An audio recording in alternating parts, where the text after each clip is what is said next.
पैसे की दिक्कत चल रही हो घर में और मैं ये कहानी सुनाऊं कि भगवान से क्या मांगोगे, तो आदमी सोचेगा धन मांग लेंगे। अभी शिविर चल रहा है, लोगों को बुद्धत्व की बातों में ज़रा ज़्यादा रुचि आ रही है, और मैं पूछूं बताओ भगवान से क्या मांगोगे, तो एक बुद्धत्व मांग लेंगे। सच बताएं, आपको पता ही नहीं आपको मांगना क्या, आपको अपनी रियल नीड नहीं पता। वो नीडें बदलती रहती है समय समय पे, अभी ये दे दो, अभी वो दे दो, अभी ये दे दो, अभी वो दे दो, फिर आपको कुछ भी नहीं मिलता। एक कहानी है, रियल की कहानी है। भगवान दास भगवान दास की मोहल्ले में दुकान थी परचूनी की, और उसके यहाँ सब कुछ मिलता था। भगवान दास उनकी दुकान थी, उनके यहाँ सब कुछ मिलता था, और भगवान दास बड़े सरल आदमी थे।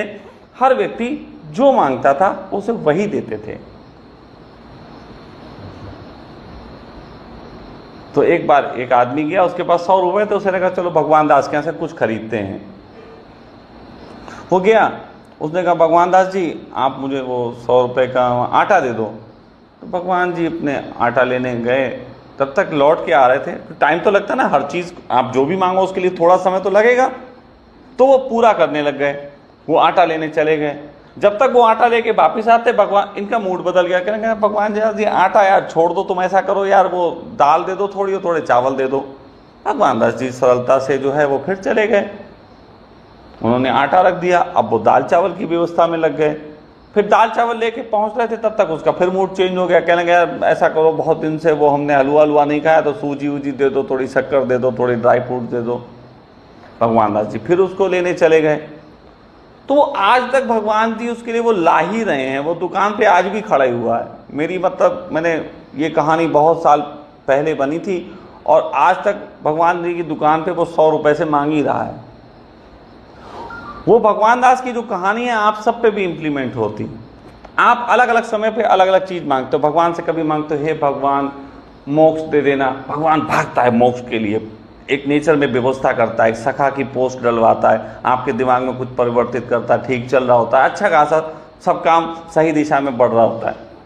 अचानक आपकी ज़रूरत बदल जाती है, आप कहते यार भगवान यार थोड़े दिन बाद बदल गए, यार भगवान जी यार कुछ जवाब लगवा दो सही से। तो फिर पता लगता है वो फिर उस सखा की पोस्ट डिलीट करता है, जो उसने काम किया वो फिर उल्टा करता है, रिवर्स करता है, फिर समय लगता है, फिर वो तुम्हारे लिए जॉब ऑफ की व्यवस्था ढूंढना शुरू होता है। फिर अचानक किसी दिन सनी लियोनी का फोटो देख के तुम्हारे अंदर किसी प्रेमिका की मांग उठ बैठती है, फिर भगवान को प्रेमिका दिला दो, भगवान उसकी व्यवस्था में लग जाता है। फिर तुम बदल देते हो, वो लगा हुआ तुम बदल रहे, वो लगा हुआ तुम बदल रहे। भगवान दास के घर में तुम्हारा जीवन ऐसी व्यतीत हो रहा है, पूरी जिंदगी गुजर जाएगी तुम्हारी भगवान दास के घर में ऐसे ही रहोगे। एक चीज़ मांगो और चुप बैठ जाओ, एक चीज़ मांगो चुप बैठ जाओ, एक चीज़ मांगो चुप बैठ जाओ, कुछ नहीं करना बैठ जाओ। हो सकता है कितनी देर में वो उपलब्ध होती, लेकिन होगी, विश्वास मानो होगी।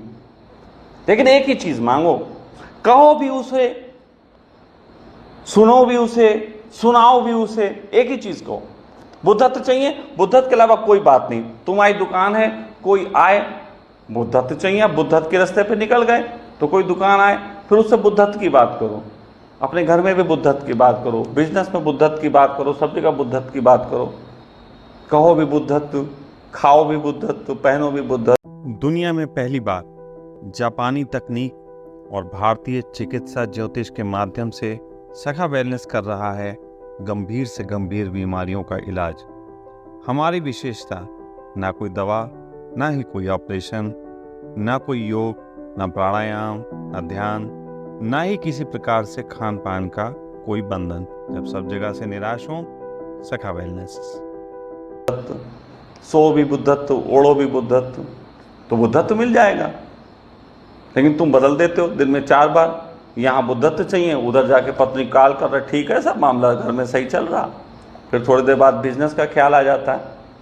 तो तुम टाइम चेंज करते रहते हो।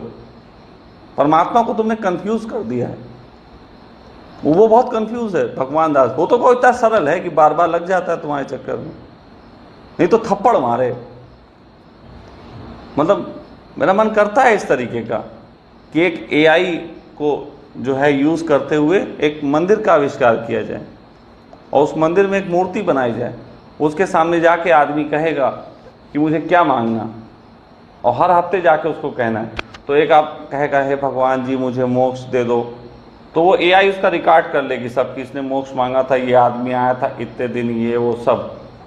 फिर मान लो एक हफ्ते बाद वो गया, उसने मांगा मतलब मोक्ष, तो वो भी चलो एक्सेप्टेबल अभी चल रहा है। लेकिन अगर किसी दिन उसने कहा भगवान जी थोड़ी सी कुछ धनन की व्यवस्था करवा दो, तो तुरंत वो मूर्ति थप्पड़ मारेगी कि बेवकूफ पहले ये मांगा था। हाँ ऑटोमेटिक, वही मैं कह रहा हूँ, AI टेक्नोलॉजी के तहत मंदिर का आविष्कार करो और हर हफ्ते वहां पे आपको जाना है। वो मंदिर में तभी पूर्ति होती है आपकी बात की। लेकिन वो भगवान आपको बीच में याद भी दिला देंगे कि गड़बड़ किया, अब थप्पड़ मारो। अब लोग चलेंगे इसने थप्पड़ मारा, तो वो तुरंत वहां स्क्रीन लगी होगी, उस पर दिखा दिया जाएगा कि फला दिन तुम आए थे तो तुमने ये मांगा था, अब तुम ये मांग रहे हो। I am so confused.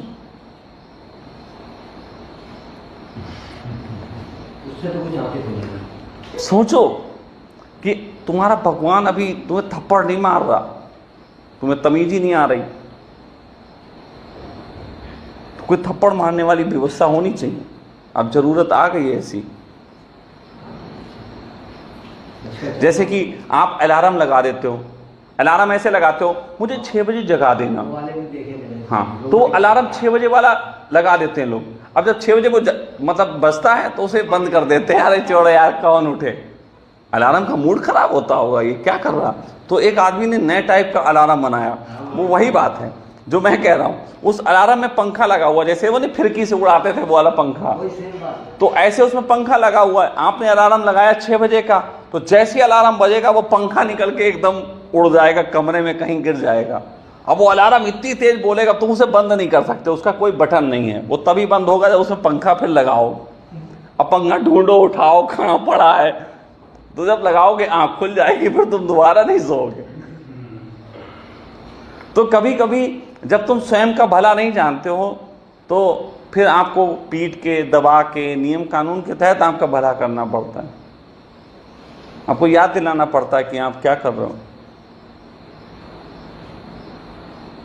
तो थोड़ा सा हर इंसान को इस पे चिंतन करने की ज़रूरत है। और कुछ